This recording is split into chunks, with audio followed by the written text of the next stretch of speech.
అందరికీ నమస్కారం. అమ్మ ప్రసాద్. వైఎస్ఆర్సీపీ నాయకులారా, మీరు రోడ్లు వేయలేదు, అభివృద్ధి చేయలేదు, పరిశ్రమలు తేలేదు, వచ్చే పరిశ్రమలు కూడా పారిపోయినాయి.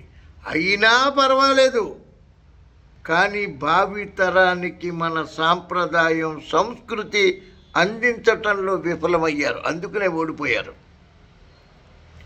మీ బెడ్రూముల్లోకి వచ్చేస్తా, మీ ఆడాళ్ళని నాకు అప్పు చెప్పాలి అనేవాడిని మీరు సపోర్ట్ చేస్తారా?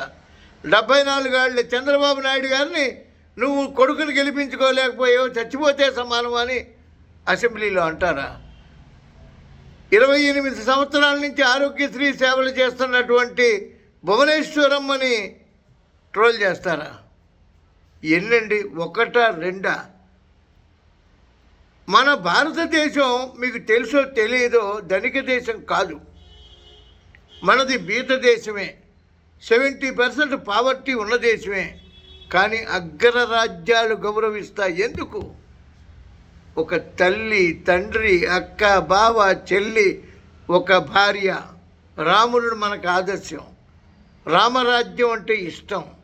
ఈ యొక్క మన సాంప్రదాయాన్ని, సంస్కృతిని ప్రపంచ దేశాలు ఆదరించి, గౌరవించి, నమస్కరిస్తుంటే మన సాంప్రదాయాన్ని తుంగలో తొక్కారు మీరు.